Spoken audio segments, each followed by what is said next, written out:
que hubo mutatis mutandis en los Estados Unidos, pero también porque hay en Francia desde como 20 o 30 años un debate bastante interesante sobre, desde el punto de vista francés obviamente, sobre la democracia, y ese debate lo sigue como de manera floja, pero vale la pena profundizarlo y no tuve tiempo de hacerlo, pero sí es algo que quisiera hacer en los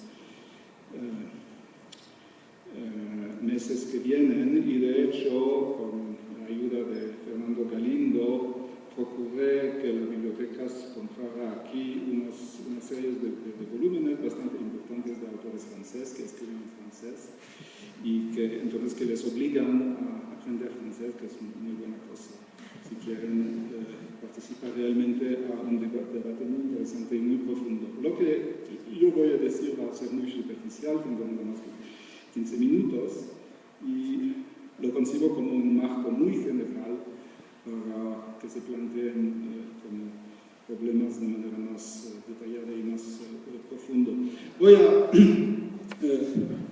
Entonces, lo que voy a decir concierne poco más que la palabra democracia misma. Pero quisiera empezar con una cita, no sé si la conocen, de Albert Camus, que dice: mal usar las palabras es contribuir a la miseria del mundo.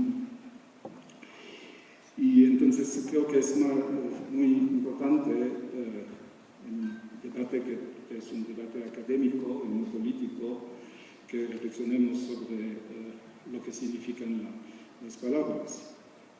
Y también, si tuviéramos tiempo, pero no lo tenemos, hubiera pedido a Julio que recite el poema de Octavio Paz, que probablemente conocen, y que contiene como palabras fuertes sobre las palabras. Bueno, entonces yo voy a tocar 5 puntos, o voy a poner en discusión 4 o 5 ideas o puntos. Entonces, el primer punto es: democracia es una palabra polémica, en el sentido que es como una bandera. Uno se reclama de la democracia. Punto 2, democracia es una palabra incompleta. 3, democracia es una palabra polémica en otro sentido, es decir, es polémica en el sentido de que su contenido, su sentido, está controvertido, es objeto de debate, uno debate sobre lo que es democrático o no. 4 puntos que está estrechamente ligado con el precedente es que democracia es una palabra democrática, en el sentido que voy a explicar. Y el último punto es que las contribuciones antiguas más importantes, entonces todos sabemos que la democracia viene de Grecia, pero lo que quiero decir es que las contribuciones antiguas más importantes, no solamente para pensar, para reflexionar sobre la democracia, para defenderla en un sentido moderno, para defender las democracias modernas que difieren en muchos puntos de las democracias antiguas, esas contribuciones vienen en buena parte, aunque naturalmente no exclusivamente, de autores fundamentalmente antidemocráticos. Lo repito porque es muy importante, que los pensadores antidemocráticos, los antiguos, y no solamente, pero los antiguos, son los que contribuyen más a una teoría positiva y no crítica de la democracia, y lo voy a ilustrar con 2 puntos, con 2 ejemplos. Entonces voy a...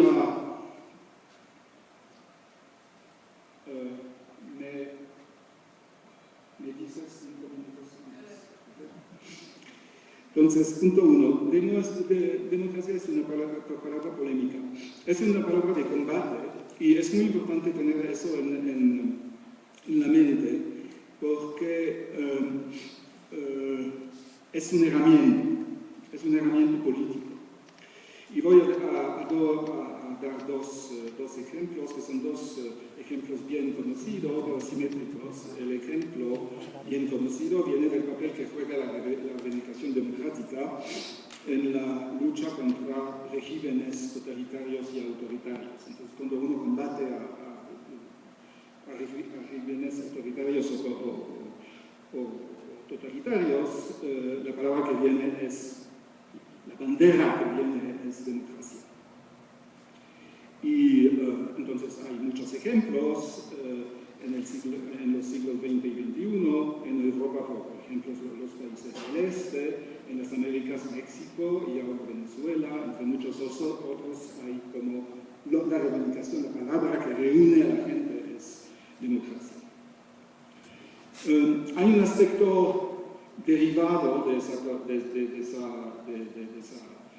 situación, es la relación entre sociedad civil y Estado. La sociedad civil se reclama de la democracia, de una democracia, para luchar en contra de un Estado que está como percibido como teniendo rasgos totalitarios o autoritarios.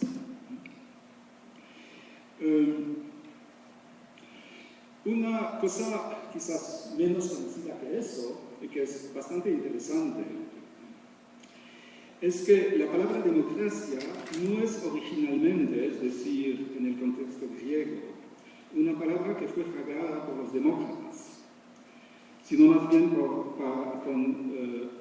los enemigos de la democracia, para los oponentes, es decir, básicamente para los ricos propietarios y las grandes familias que combaten a la democracia por razones sociales, económicas y todo eso. Entonces, la democracia fue una palabra despectiva desde el inicio y se recuperó por la parte de los demócratas. Entonces los demócratas hicieron de la palabra una palabra positiva que se quedó hasta ahora, pero el origen es despectivo y reemplazó, demócrata era la palabra que usaban las grandes familias para tachar a los que reclamaban la igualdad en frente de la ley. Y entonces la primera palabra que designa un régimen democrático en griego no es democracia, pero isonomía, que quiere decir en griego igualdad en frente de la ley. Y entonces a los que reclamaban la igualdad en frente de la ley, los demás, las familias, las grandes familias decían demócrata. Y demócrata, demos, es el pueblo en un sentido despectivo, que se encuentra, por ejemplo, todavía en la palabra demagogia. Hay pueblo y pueblo. Entonces, pero si quieren percibir lo que significa democracia al inicio, piensan en demagogia, y de hecho hay una relación bastante turbia entre democracia y demagogia, y eso es un punto importante. Bueno, palabra incompleta, punto 2.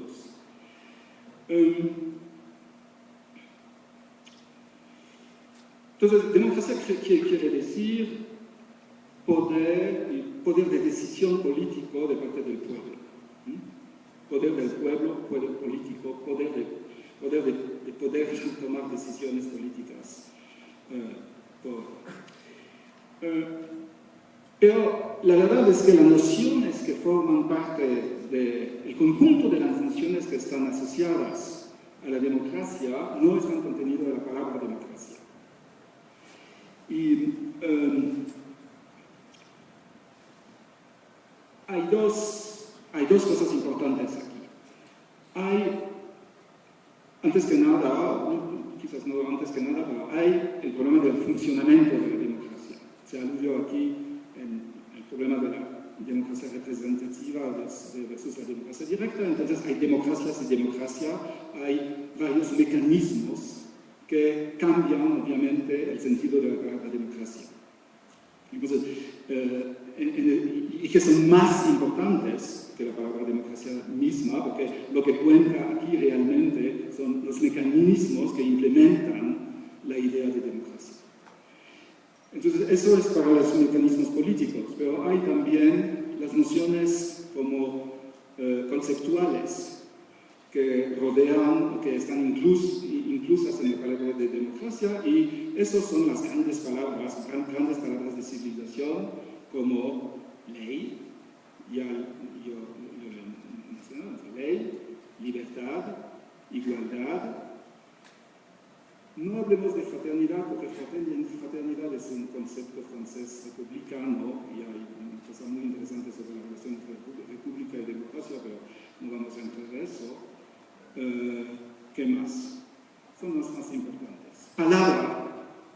Libertad es especialmente libertad de palabra. Hay muchas otras libertades, obviamente.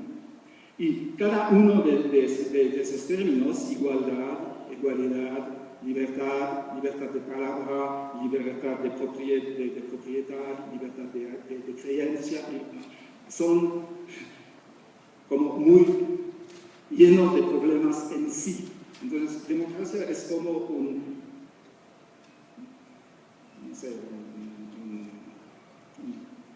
palabra genérica que abarca muchos problemas subordinados.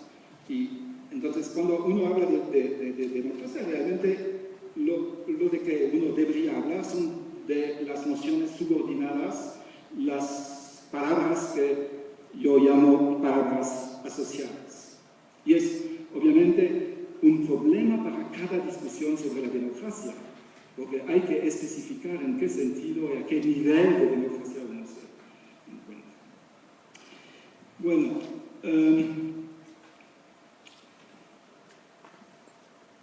democracia es una palabra intrínsecamente polémica y por eso una palabra también democrática.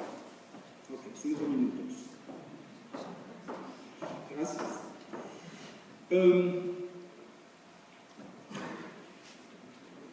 Es democrática en el sentido, eso es muy importante, que se puede, se debe debatir democráticamente de lo que es una democracia. Entonces, es como más lejos de la bandera, más y más lejos de la bandera.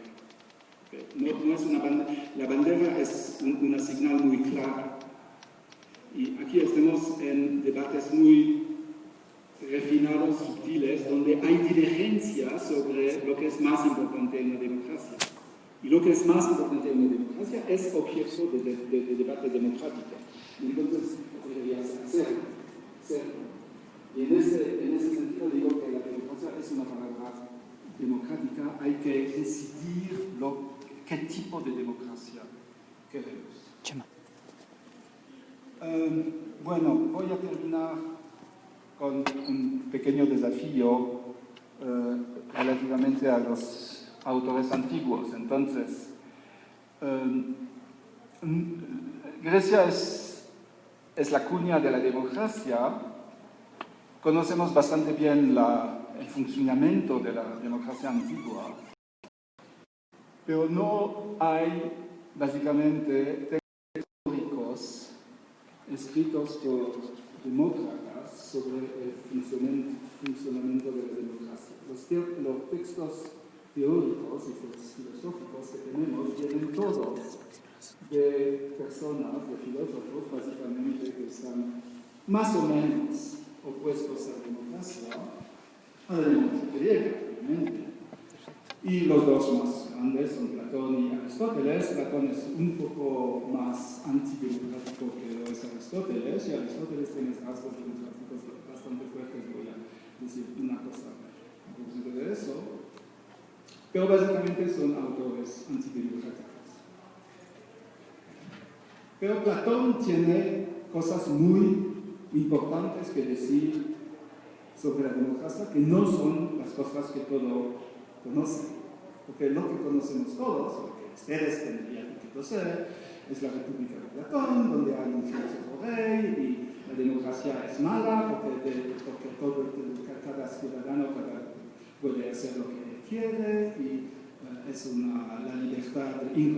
derrota y la democracia bascula en la tiranía y eso es un régimen que es condenable. Lo que no se sabe es que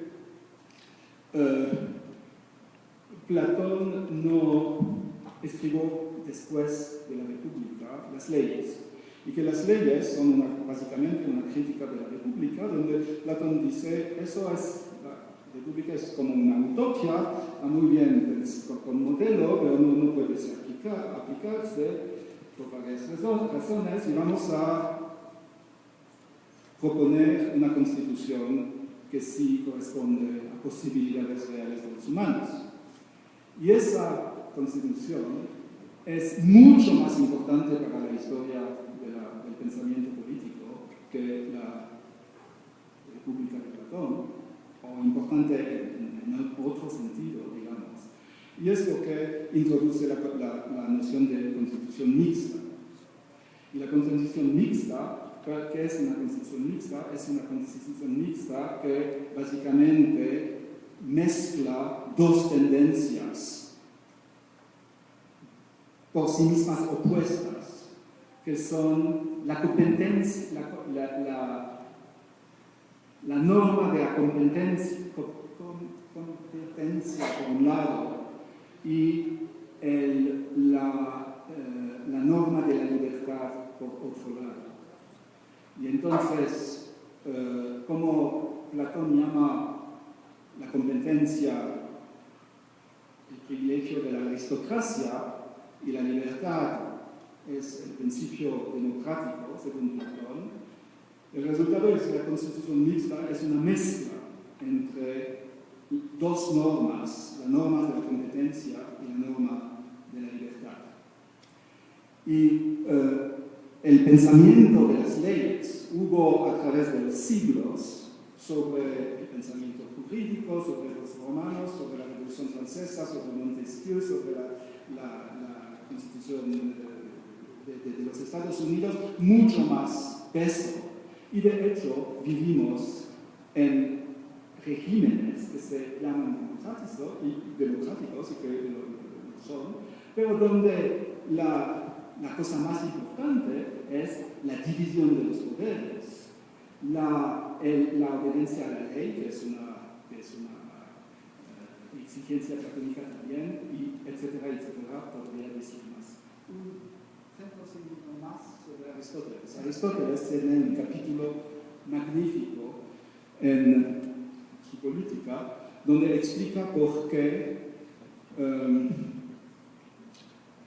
un grupo... Entonces, cuando organizan una fiesta ustedes, no, la que invita no va a cocinar para todos. Se preguntan, se piden a los invitados que lleguen con algo.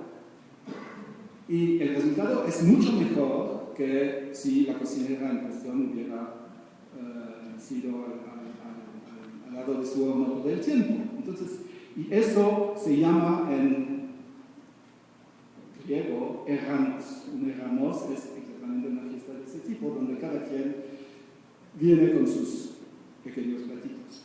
Y entonces Aristóteles dice, literalmente, es mucho mejor un erranos donde vienen cada uno, aunque no son competentes, no son gran cocineros.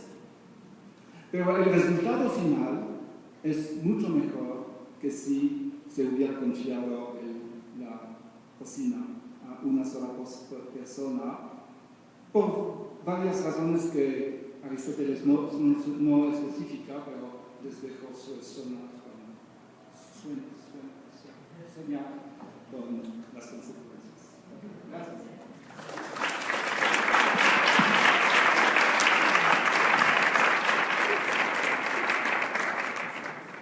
Muchas gracias al doctor Lax. Y ahora vamos a seguir con las palabras de Julio Ibar. Julio, te cedo la palabra. ¿Puedes? Donde tú quieras.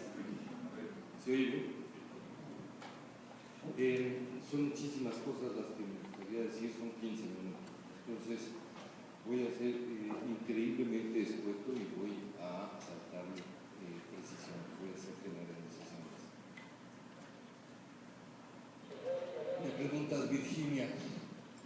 ¿Qué diablos tiene que decir un anarquista de la democracia?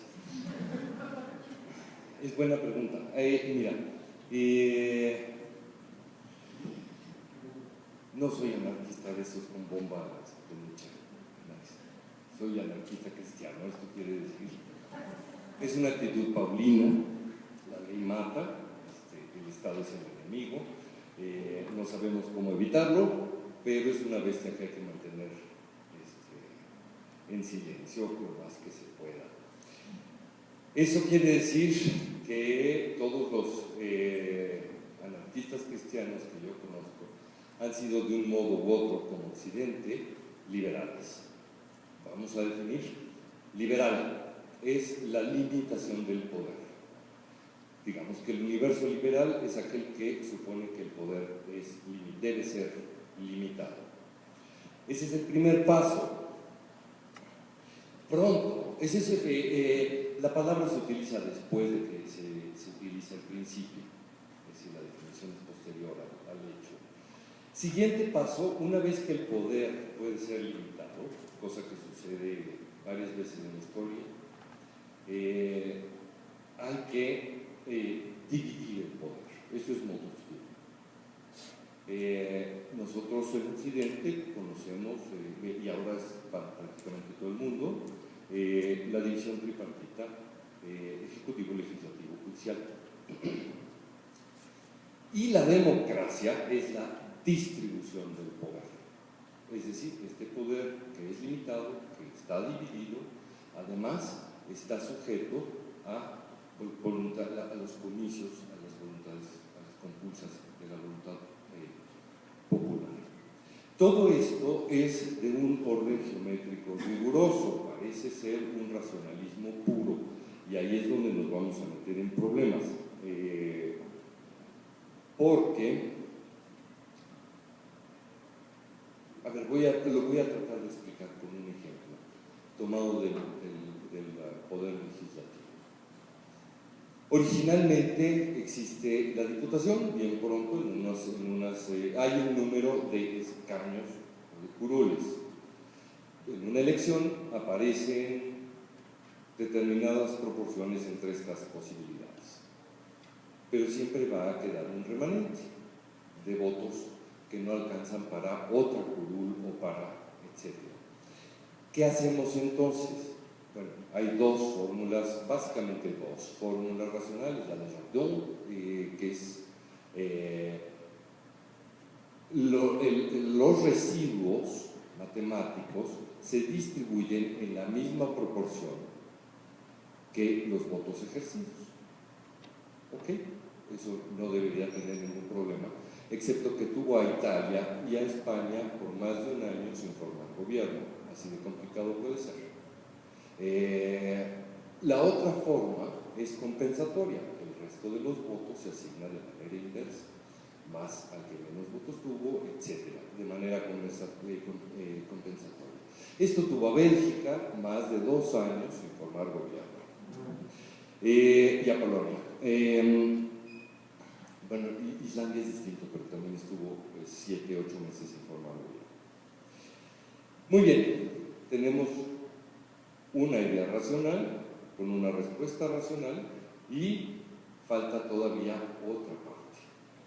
Es de justicia elemental que en una auténtica democracia o en un régimen justo nadie quede fuera de la posibilidad jurídica de la representación. Pero hay comunidades válidas que no alcanzan, ni votando todos en el mismo sentido, para obtener un solo escaño. ¿Qué hacemos con ello? Bueno, allí se inventa el voto, el lugar del escaño plurinominal. Todo esto racionalmente suena a justicia probada, es perfectamente racional, es deseable. Sin embargo, ahora podemos juntar un locutor de radio, primero cree que puede ser presidente, segundo, junta más de 5 millones de firmas para que se quiten los diputados plurinominales. ¿Qué hacía originalmente, teóricamente, un diputado plurinominal? Aquí y en China, No es cierto, en China no, en toda Europa. Defender, por ejemplo, a los indios triqui, sí, pero convenzan ustedes a Manuel Bartlett, ese príncipe de la ética, ese señorón de las ideas, de defender a los indios triquis. Ajá.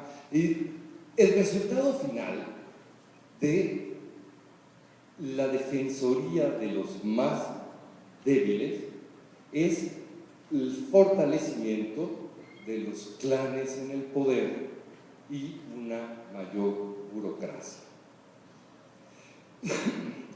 Esto significa que tenemos problemas con nuestra racionalidad y no sabemos cómo salir de ellos. Estos problemas acaban significando cosas interesantísimas, como que Polonia, Italia, España, Bélgica, Islandia se han quedado más de un año sin formar gobierno. Como dato curioso, de esto no podemos todavía concluir nada, como dato curioso, todas las variables económicas de esos países se ordenan y crecen cuando no hay gobierno. No quiere decir que no haya Estado, no hay mandón. Bueno, de eso todavía no podemos generar ninguna conclusión, pero es un fenómeno que vale muchísimo la pena seguir. Bien, el problema aquí es que tenemos un uso supersticioso de la racionalidad. No de la razón no se presta para eso, pero la racionalidad, el principio de racionalidad, sí. ¿Por qué? Porque hemos creído que el sujeto de la política es aquel que ha imaginado durante todos estos siglos el liberalismo y de hecho desde muchísimo antes. A ver, el sujeto de la política de Aristóteles es aquel que ha llevado a cabo la reflexión ética de Aristóteles y a su vez está definido por el inicio de la metafísica. Todos los hombres desean saber.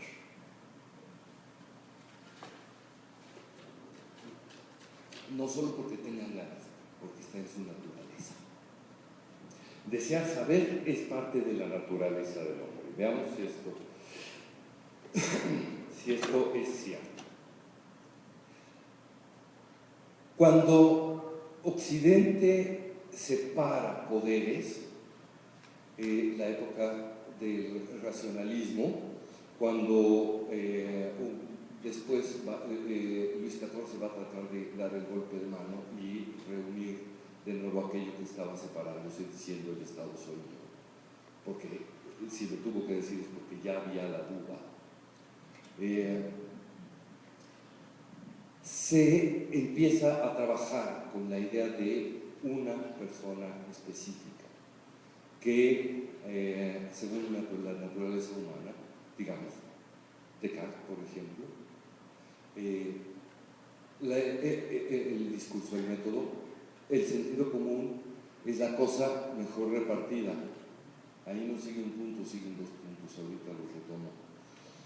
Este sujeto racional supone el mismo principio del sujeto que define Aristóteles en la entrada de su metafísica y genera la idea de que podemos trabajar desde la razón.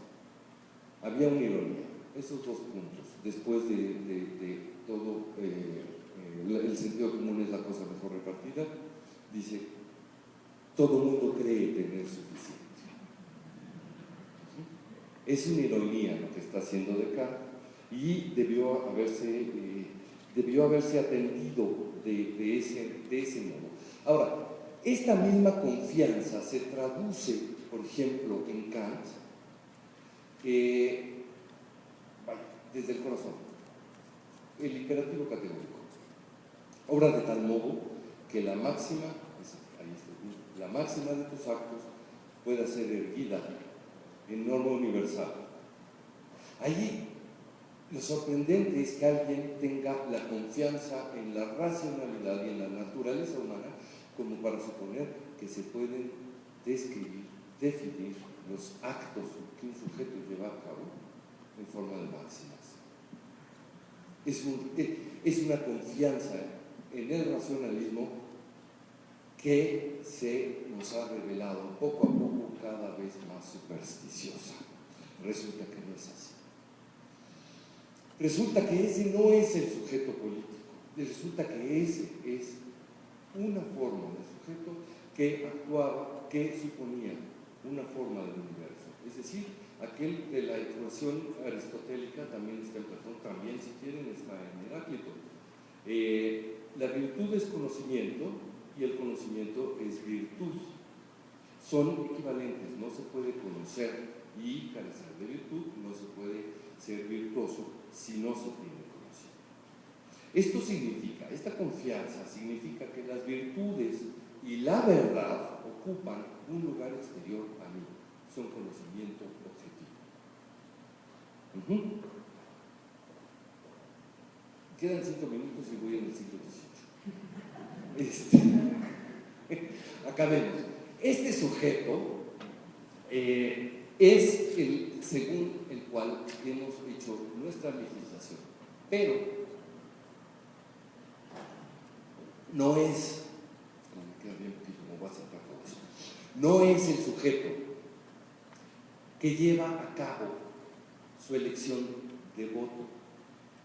Si algo quedó claro es que después de toda este esfuerzo de razón para llevar a cabo una legislación justa, queda como opresor de la sociedad una especie cada vez más sucia, legaloide, que se vuelve conflicto de clase. Llega el momento en donde las clases políticas han perdido toda capacidad de representación y los ciudadanos no se sienten representados. Llega el momento en donde la encuesta que tenían todas las casas encuestadoras que tenían a la razón como operador del sujeto empiezan a emitir una tras otra encuestas cuyos resultados resultan equivocados. Y nos equivocamos en Polonia, y nos equivocamos en Brexit, y nos equivocamos en Colombia, y le acertamos en Donald Trump, porque finalmente digo que estamos en medio, sin habernos dado cuenta, de una gran revolución. Puedo después decir por qué. Y no nos hemos dado cuenta porque intentamos repetir el modelo que no puede no funcionar, porque es de suyo verdadero. De allí tendría que derivar el problema de la universalidad, que se ha vuelto una universalidad ya no lógica, sino empírica, lo cual es un conflicto gigantesco. Y quiero renovar solamente los votos para seguir creyendo en la democracia, pero no como un sistema y no como un depósito de valores. Es una maldita herramienta. Debemos utilizarla de modo correcto y no convertirla en una forma de la virtud humana.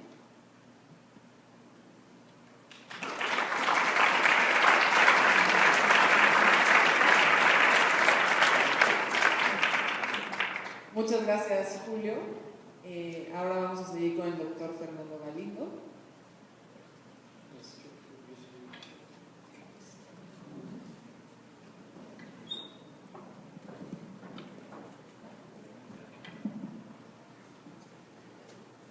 Muchas gracias por la invitación y muchas gracias a nuestros alumnos y a nuestros colegas por acompañarnos, especialmente a nuestros alumnos de filosofía y de gobierno y políticas públicas que vienen de más lejos.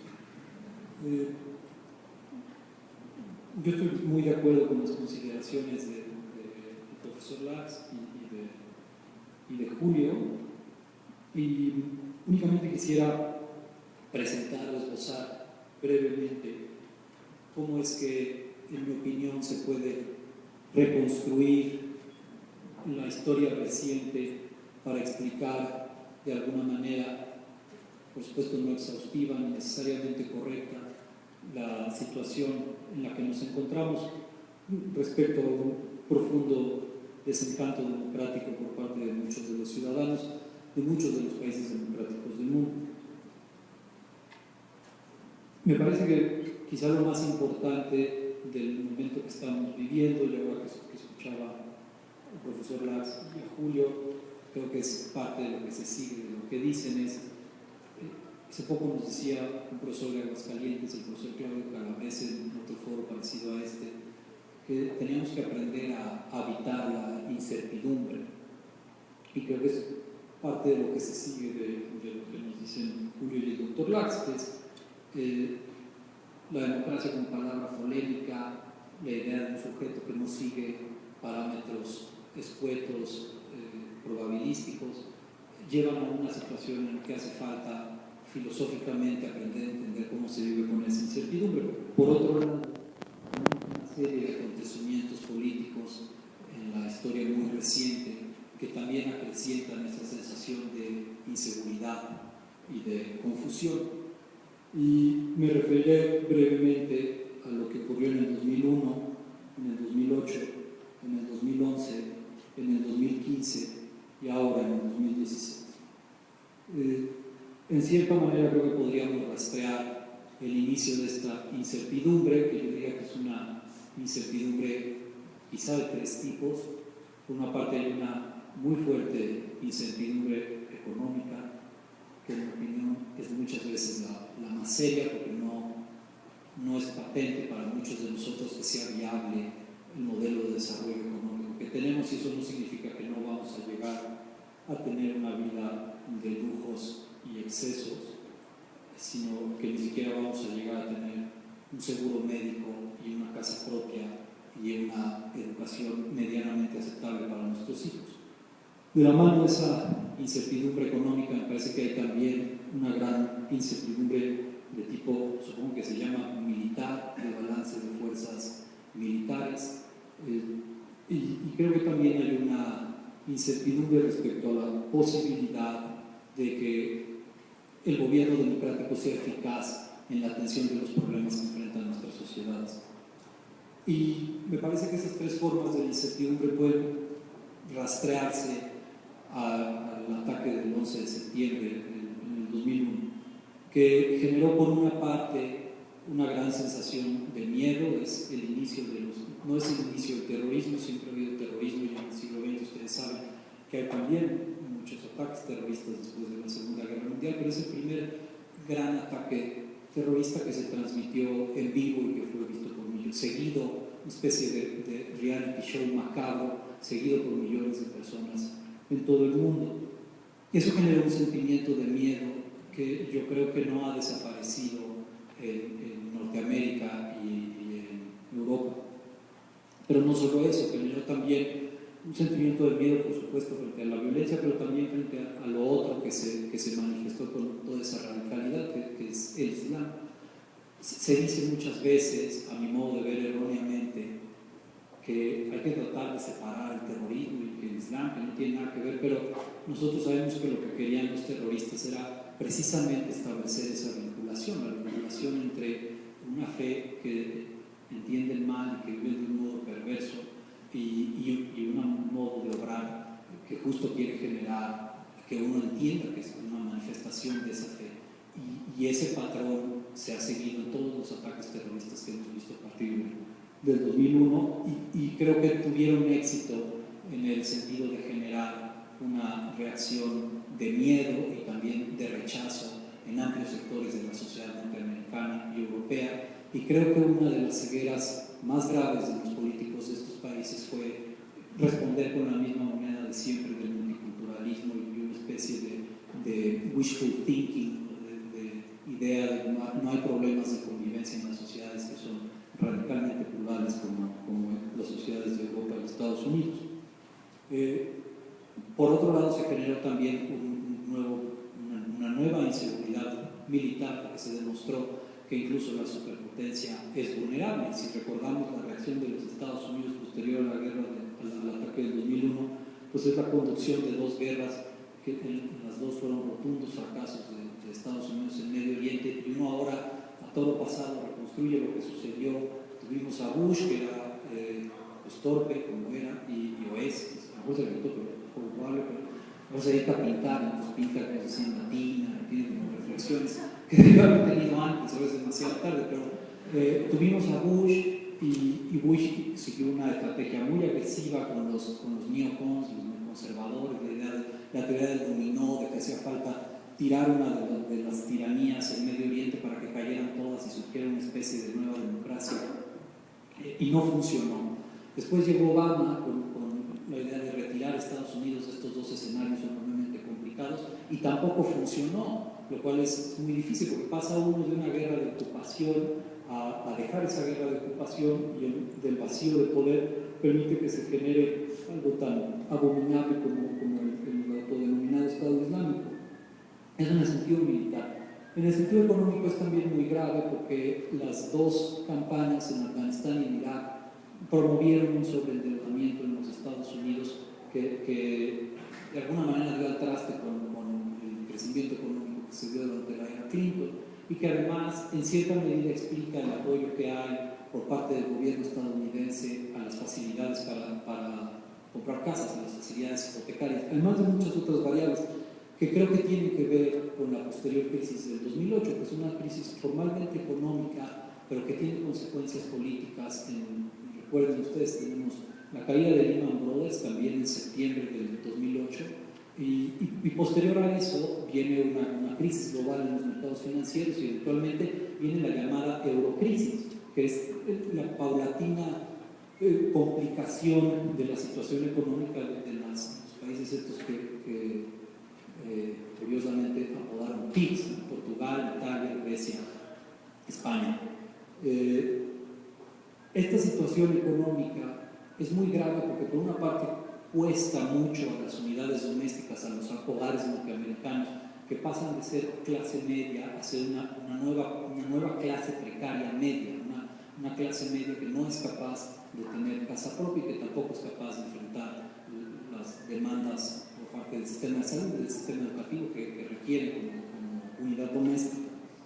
Por otra parte, si ustedes recuerdan, en el 2008 fue indispensable un rescate del sistema financiero, que fue un rescate muy costoso. Se aprobó un plan de rescate que se llamaba TARP, y que eran alrededor de 700,000 millones de dólares. Para que se hagan una idea, es mucho más de lo que se piensa que va a costar el real. Y este rescate se dirigió sobre todo a instituciones financieras claves, pero fue muy difícil transmitírselo a la ciudadanía. De hecho, uno entiende que grandes sectores de la formación de la ciudadanía a la fecha no entienden por qué era necesario ese rescate. Eso es lo que da fondo o da validez al reclamo de Donald Trump de que el juego está amañado, esto de lo que dice todo el tiempo de rigged game, ¿no? Tenemos un juego amañado. Cuando uno ve el rescate de las instituciones financieras en el 2008, me parece que es una conclusión plausible, que no tenemos una cancha pareja. Cuando uno analiza además la disparidad entre el crecimiento de las retribuciones, de los sueldos de las personas de clase media y aquellos que ocupan puestos de alta dirección o que tienen mucho patrimonio, la disparidad en el crecimiento del ingreso de unos y otros, pues es una disparidad notabilísima que no se había visto antes en la historia de la economía norteamericana.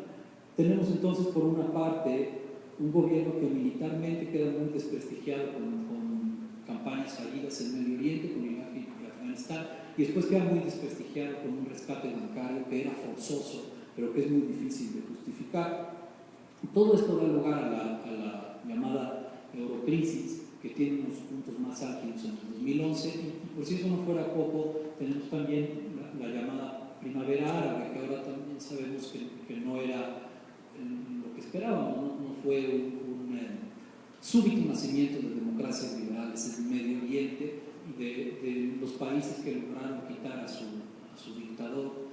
Pues uno de los pocos que ha logrado desarrollarse, uno de los pocos, el único que ha logrado desarrollarse de un modo medianamente aceptable es Túnez, que es además donde inició la revuelta. Pero es en el 2011 cuando tenemos la primera gran crisis del euro, la posibilidad de que Grecia abandone la Unión Europea, el inicio de una profunda división europea entre aquellos países que son más sólidos económicamente y aquellos que han incluido en graves niveles de deuda, es cuando inicia la permanente denuncia de la opinión pública alemana hacia Italia, Grecia y Francia, y la reacción también, al menos de la opinión pública francesa, contra la autoridad alemana y una serie de medidas económicas que, al menos desde el punto de vista francés, se consideran como equivocadas y poco convenientes para lograr una recuperación económica en la zona euro. En el 2011 tenemos entonces la primavera árabe, tenemos la crisis del euro y una vez más vemos la incapacidad de las grandes democracias para lidiar con ambos fenómenos. Si después del 2011 hacemos un salto al 2015, pues en el 2011, como para rematar, es el inicio de la guerra civil en Siria, que ustedes saben que es una guerra que no ha terminado. Nosotros el año pasado tuvimos esta misma jornada dedicada sobre todo al tema de la violencia en el Medio Oriente, y este año no lo tenemos, no porque el tema siga igualmente vigente, ¿no? La situación solamente ha empeorado.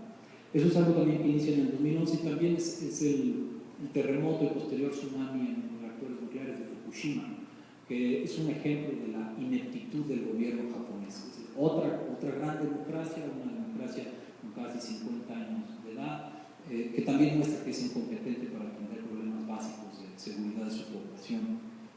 En el 2015, de nuevo, vemos ataques terroristas muy notorios en Francia, específicamente. Tenemos Charlie Hebdo, tenemos Bataclan, y tenemos también la entrada de Rusia al panorama internacional en el sentido militar. Y la muestra de que ni Estados Unidos ni la Unión Europea cuentan con mecanismos para entender a Rusia o para negociar con Rusia. Si ustedes recuerdan, se da la anexión de Crimea, no pasa absolutamente nada. La guerra en Siria habla a Obama de esta línea roja que no podía cruzar Bashar al-Assad, el uso de las armas químicas. Bashar al-Assad usa armas químicas, bombardea a sus ciudadanos y no pasa absolutamente nada. Y Putin entra en escena y se da cuenta que puede reconfigurar a partir del uso de la fuerza y del abuso la relación de fuerzas en la escena geopolítica. Me parece que con éxito. Así vemos entonces que hay una gran incertidumbre respecto a la fuerza militar de las grandes democracias.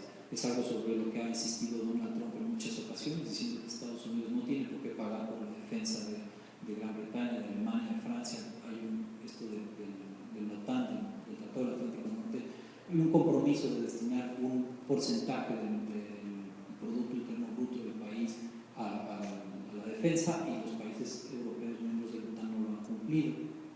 Además de eso tenemos el arribo de nuevos autoritarismos. Erdogan en Turquía deja ya la figura de un gobierno demócrata. Putin también, son dos regímenes autoritarios en toda la línea, bajo todos los criterios, pero que siguen disimulados como democracias. Y eso me parece que explica un poco por qué se genera esa inseguridad frente a un estilo de mando como el de Obama, que es un estilo moderado, prudente, y se genera una cierta añoranza por un hombre fuerte como es fuerte Erdogan, como es fuerte Putin.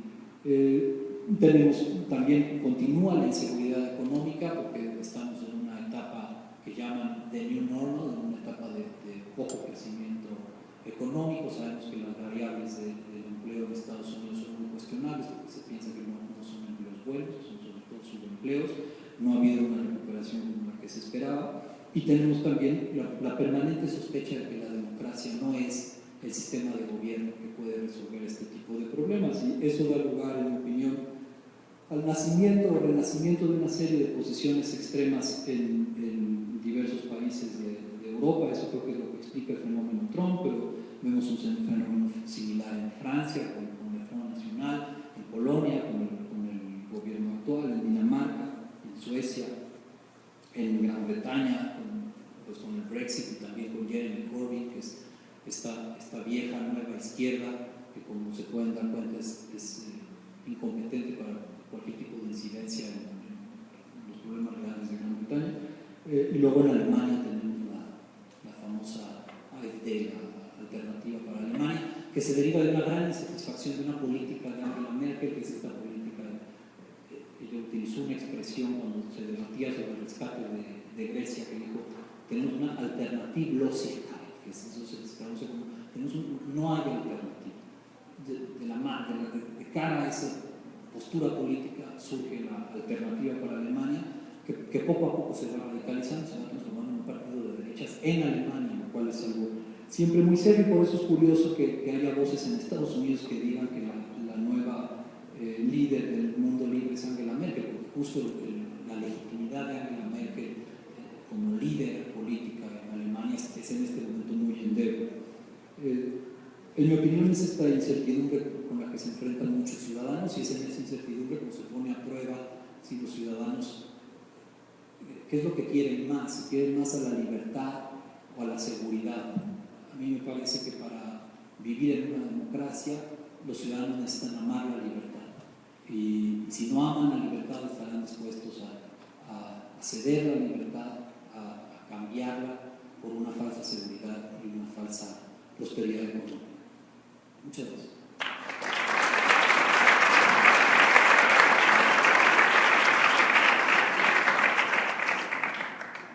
Muchas gracias al doctor Galindo. Lo cierto es que el tema es sumamente vasto, entonces pues quería preguntarles si quieren hacerse algunas preguntas los expositores entre sí, o si pasamos directamente a las preguntas del público, o sea, algo más que quieran mencionar.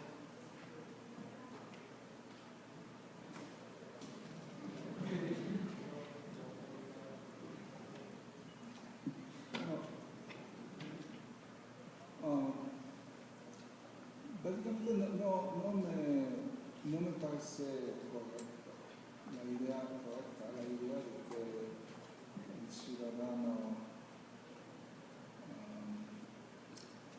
fue considerado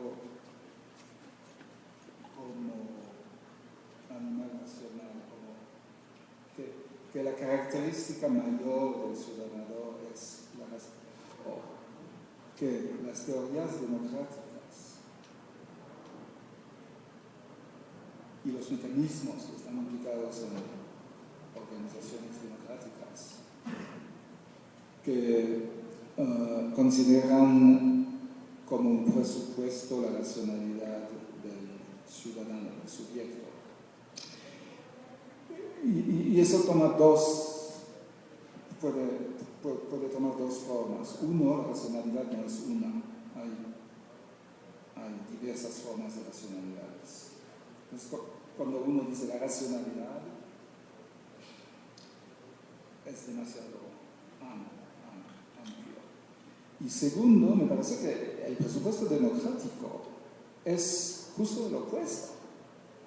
Es que el ciudadano es alguien que básicamente no sabe.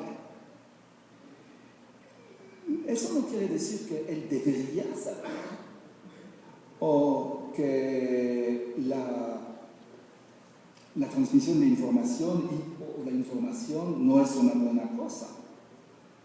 Pero cuando el ciudadano vota en funciones de, digamos, intereses que no están necesariamente o supuestamente abarcados por un marco de racionalidad que por definición va más para allá. Entonces, cuando Aristóteles dice que cada uno aporta lo suyo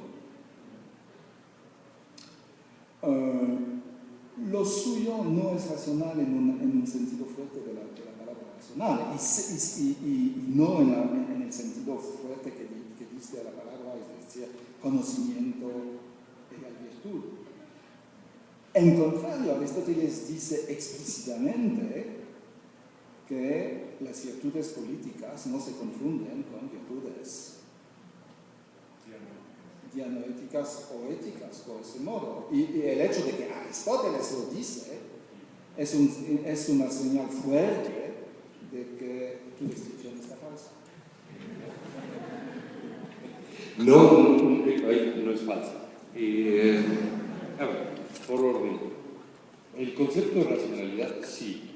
En efecto, hay varias formas de la racionalidad, pero el sujeto que está supuesto siempre ha estado teñido de la posibilidad de ser un animal racional.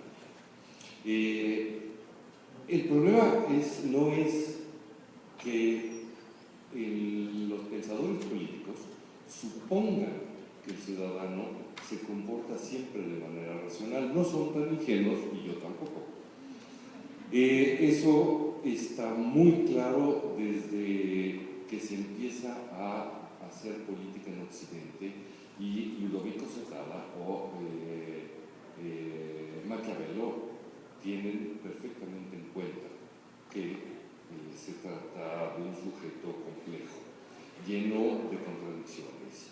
Pero desde entonces hasta las formas del quehacer político de todo el siglo XX y todas las democracias, habían supuesto que el ciudadano medio, el ciudadano de a pie, podía estar tomado por la ignorancia,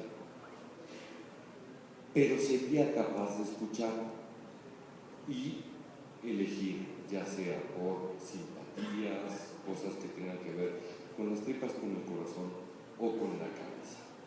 Porque el flujo de la información se hacía siempre dentro de esa pirámide. Estaban los muchos que elegían a sus representantes y así se formaban los gobiernos. Había uno que manda, otros que legislan, etc. En ese universo piramidado, la racionalidad solía descender en sus postulados, en sus ofrecimientos de los gobiernos a los ciudadanos, y los ciudadanos tenían un menú para elegir. Este esquema ya se rompió. Este esquema dejó de funcionar. Sin embargo, se sigue repitiendo la suposición de que así sea. Es decir, ejemplos muy claros. En el caso de Donald Trump, ¿por qué gana un sujeto que a todas luces, y lo sabemos todos, mintió, incurrió en engaños? El 70% de sus aserciones eran equivocadas, etc. Y sin embargo, no le importó. Se trata de, al mismo tiempo que las encuestas fallaron todas, excepto una que me parece interesantísima, que es una sudafricana, que se llama Brandside, que es muy interesante. Después, si sobra tiempo, platicamos de la metodología de Brandside, que le atinó a Polonia, a Brasil, a Colombia y a los Estados Unidos. Pero regresando. El marco referencial de lo que llamábamos sujeto, que es a lo que me referí, no al sujeto, no a esa cosa tan increíblemente incalculable que es cualquier persona, sino al sujeto del marco referencial. Ese es el que ya no puede funcionar.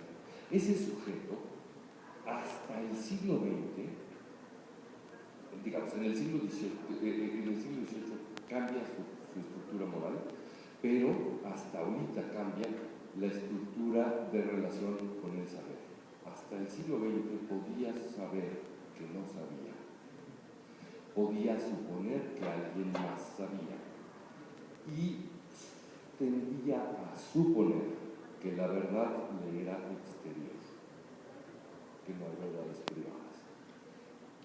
Ese sujeto dejó de funcionar en varias ocasiones, en varias democracias, y cuando está en juego el poder o el valor en una sociedad. ¿Se aclara un poco? No sé si